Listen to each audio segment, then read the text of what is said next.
haven't read your book, and I'm wondering, because I feel among the followers, the fear is partly post-civil rights.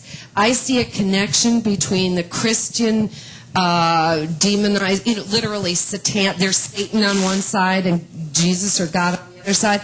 And what connection, because I feel there is one, to fear of other races is there in this authoritarian government we have today? What's very interesting in the science, and these are not, as I say, things that social scientists say about these people. It's what they say about themselves and reveal about themselves in these tremendous body of questionnaires and data that's been accumulated.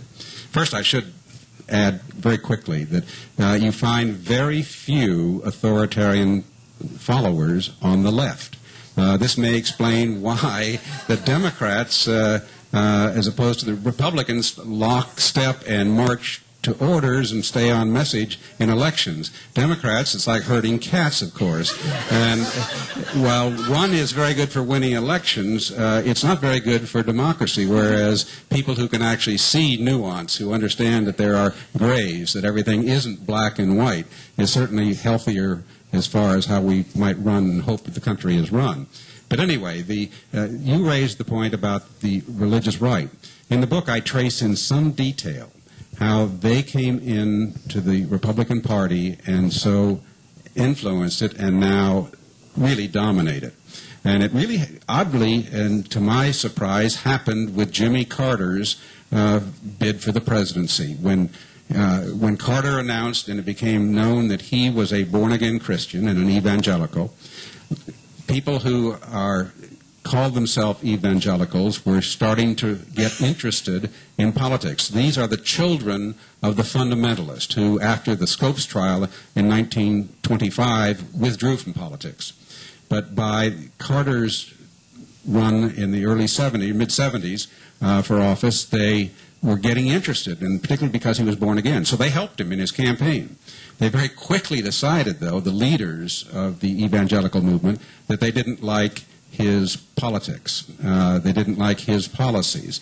So, in fact, I cite a little meeting that Carter had with the author and evangelical writer Tim LaHaye, who met in the White House with the president and came out and apparently got down on his knees and said, "Lord, we've got to get this man out of the Oval Office." And that's exactly what they set about doing. And they then put all their energy in working for Reagan. They wouldn't get everything they wanted from Reagan, but they stayed and played. Pat Robertson's bid for the presidency organized them in a stunning way. He came away while there was not a Chinaman's chance he was going to ever prevail. He put together an apparatus that operated at the state and local level where he taught them how to run the ground game, which is so important to getting people to the poll on election day. And he developed a Rolodex that wouldn't stop. This was one of the real factors that resulted in them staying to play and becoming the influence they are today. And they are almost by definition authoritarian personalities. They are followers with a handful of leaders who are social dominators.